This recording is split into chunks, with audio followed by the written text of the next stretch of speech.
दोस्तों नमस्कार, आप सभी का मेरे चैनल में स्वागत है। दोस्तों आज के वीडियो में हम डिस्कस करने वाले हैं आरआरबी एनटीपीसी और आरआरबी ग्रुप डी का जो प्री एग्ज़ाम होने वाला है, या कहें कि सीबीटी 1 के बारे में।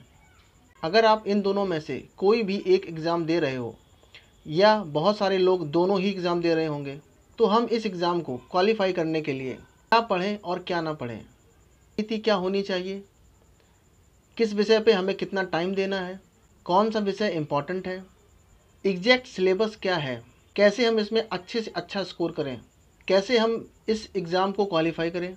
तो हम बात करते हैं कुछ इम्पॉर्टेंट फैक्ट के बारे में जिन पर आपको ध्यान देना होगा। पहला है सिलेबस। आपको ये पता होना चाहिए कि हम जो भी एग्ज़ाम दे रहे हैं उसका सिलेबस क्या है, कौन कौन से उसमें सब्जेक्ट आने वाले हैं और उन सब्जेक्ट में कौन कौन से ऐसे टॉपिक हैं जिन पर हमें ध्यान देना है। मतलब पहले तो हमें ये पता होना चाहिए कि कौन सा सब्जेक्ट इम्पॉर्टेंट है एग्ज़ाम की दृष्टि से और उस सब्जेक्ट के कौन कौन से टॉपिक पर अधिक फोकस किया जाए। सेकंड पॉइंट है करंट अफेयर्स। आप कोई भी एग्ज़ाम अगर आज की डेट में दे रहे हो, प्रत्येक एग्ज़ाम में करंट अफेयर का जो रोल है वो बहुत ही ज़्यादा इम्पॉर्टेंट है। करंट अफेयर प्रत्येक एग्ज़ाम में पूछा ही जाता है। जैसा कि मैंने बताया कि करंट अफेयर इम्पॉर्टेंट है, लेकिन अब इसमें आपको ये भी याद रखना है कि कौन सा करंट अफेयर पढ़ें, किस टाइप का करंट अफेयर पढ़ें। वो क्या बिल्कुल सतही लेवल का पढ़ा जाए या बिल्कुल डीप लेवल का पढ़ा जाए, ये चीज़ें भी आपको पता होना चाहिए। आपको ये पता होना चाहिए कि करंट अफेयर कितना पढ़ना है, क्या पढ़ना है और क्या इम्पोर्टेंट है। तो दोस्तों इसके लिए मैंने करंट अफेयर के वीडियो बनाए हैं। ख़ास तौर पर मैं रेलवे के लिए ही करंट अफेयर बना रहा हूँ। आप उन वीडियो को देखना चाहो तो देख सकते हो। तो अभी हमने बात की थी करंट अफेयर की, तो करंट अफेयर कैसे पढ़ें, या हम बात करें कि सिलेबस में जो भी टॉपिक पढ़ने हैं वो टॉपिक को कितना डीप पढ़ना है या कितना सतही लेवल पे पढ़ना है। इसके लिए हमें ध्यान देना होगा प्रीवियस ईयर पेपर पे। हमको बहुत ही ज़्यादा प्रीवियस ईयर पेपर लगाने होंगे, चाहे वो आप ग्रुप डी का एग्ज़ाम दो या आरआरबी एनटीपीसी का एग्ज़ाम दो। दोस्तों अगर आप चाहते हो कि आप 80 प्लस स्कोर करें तो उसके लिए बहुत ही ज़्यादा ज़रूरी है कि आप प्रीवियस ईयर पेपर लगाएं। इस पेपर लगा लोगे तब आप आसानी से 45 से 50 का स्कोर करने लगोगे, और जैसे ही आप 70 प्रीवियस पेपर लगाओगे आपका स्कोर आराम से 70 प्लस पहुंचने लगेगा। और जिस दिन आप 100 प्रीवियस ईयर पेपर लगा लोगे आप 80 प्लस स्कोर करने लगोगे। साथ ही आपको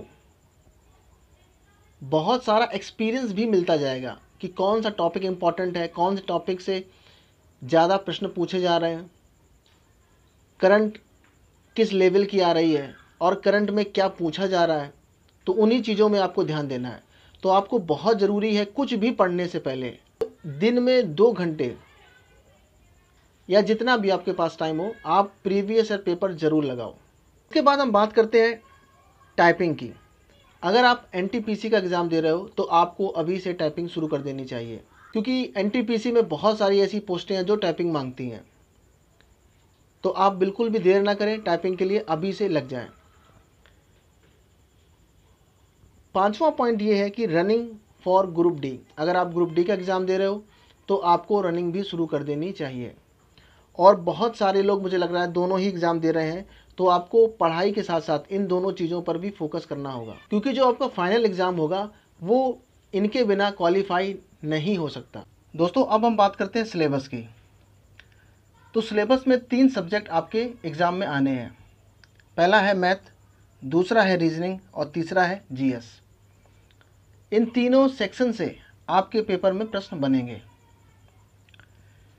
प्रत्येक क्वेश्चन जो होगा वो 1 नंबर का होगा। तो 30 क्वेश्चंस आएंगे मैथ से, 30 नंबर के होंगे, और 30 क्वेश्चन ही आएंगे रीजनिंग से, वो भी 30 नंबर के होंगे। लेकिन जीएस में 40 क्वेश्चन आएंगे और वो 40 नंबर के होंगे। दोस्तों यहाँ मेरा ये सब बताने का मतलब ये है कि आपको ये ध्यान देना है कि हमारा कौन सा सब्जेक्ट अच्छा है। अगर आपका जीएस अच्छा है तो आपको मैथ और रीजनिंग में ध्यान देना होगा। अगर आपका मैथ अच्छा है तो आपको रीजनिंग और जीएस में ध्यान देना होगा। आपकी जो चीज़ अच्छी है उस पर आपको कम समय देना है और जिस सब्जेक्ट में इम्प्रूवमेंट की ज़रूरत है उसमें आपको इम्प्रूवमेंट करना है।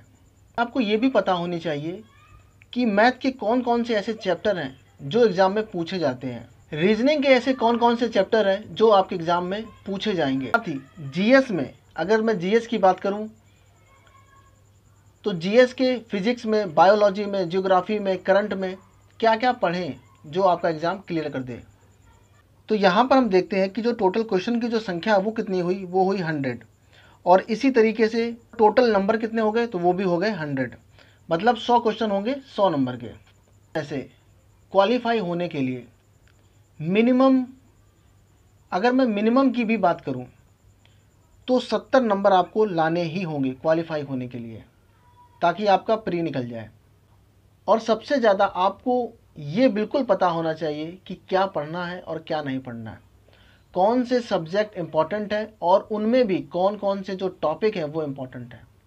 मैं ये सभी आपको बताऊंगा कि फिजिक्स में कौन से टॉपिक पढ़े जाएं, बायो में कौन से टॉपिक पढ़े जाएं। अगर मैं मॉडर्न की बात करूं, एंशिएंट की बात करूं या मिडिवल की बात करूं, तीनों में कौन कौन से टॉपिक हैं जिनसे रेलवे आपके एग्ज़ाम में प्रश्न पूछेगा। और सबसे ज़्यादा जो इम्पोर्टेंट है वो है प्रीवियस ईयर पेपर, जो आपको लगाने ही हैं। अब हम बात करते हैं जनरल स्टडी की, जिससे संबंधित मैं भी कुछ वीडियो आपको प्रोवाइड करा रहा हूँ। अगर आप उसको देखते हो तो आपके एग्ज़ाम के लिए ज़रूर वो महत्वपूर्ण होंगे। अब हम बात करते हैं जीके की। तो जो जनरल नॉलेज है उससे 15 क्वेश्चन आपके पेपर में आपको देखने को मिलेंगे।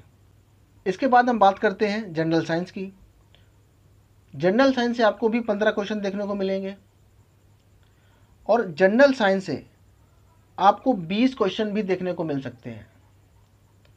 हो सकता है जीके से आपको 10 ही क्वेश्चन देखने को मिले या 11 या 12, लेकिन जनरल साइंस से आपको मैक्सिमम क्वेश्चन देखने को मिलेंगे। इसलिए आप सबसे ज़्यादा जो फोकस करें वो करें बायो पे, सेकंड नंबर फिजिक्स पे एंड थर्ड केमिस्ट्री पे। और केमिस्ट्री में आप कोई भी सब्जेक्ट को पढ़ो नहीं, आप क्या करो, आप प्रीवियस ईयर के पेपर लाओ और उसमें जितने भी केमिस्ट्री के क्वेश्चंस दिए हैं उन सभी को नोट डाउन कर लो अपनी कॉपी में और उसको आप बिल्कुल रट डालो। उन्हीं में से आपको पेपर देखने को मिल जाएगा। और बायो को आप थोड़ा डिटेल में पढ़ सकते हो। फिजिक्स में मैं बताऊंगा कौन से चैप्टर पढ़ने हैं, बस उन्हीं को आपको पढ़ लेना है। आपको उन्हीं में से पेपर में क्वेश्चन देखने को मिलेगा, 100% गारंटी है मेरी। इसके बाद हम बात करें करंट अफेयर की, तो आपको 10 क्वेश्चन करंट अफेयर के देखने को मिलेंगे। दोस्तों जनरल स्टडी मैं आपकी कवर करवा रहा हूँ, चाहे फिर वो करंट हो, जनरल साइंस हो या जीके हो, सभी के मैं क्वेश्चंस आपको प्रोवाइड करा रहा हूँ। आप चाहें तो उन वीडियो को देख सकते हैं, आप मुझे भी फॉलो कर सकते हैं। दोस्तों इसके बाद मैं नेक्स्ट वीडियो बनाऊंगा जिसमें मैं आपको बताऊंगा कि कौन कौन से सब्जेक्ट इंपॉर्टेंट हैं और उन सब्जेक्ट के कौन कौन से ऐसे टॉपिक हैं जिन पर आपको ध्यान देना चाहिए। उसकी मैं एक पूरी लिस्ट आपको प्रोवाइड कराऊंगा और अगर आप उस लिस्ट को फॉलो करेंगे तो आपका CBT 1 ज़रूर क्वालिफाई होगा।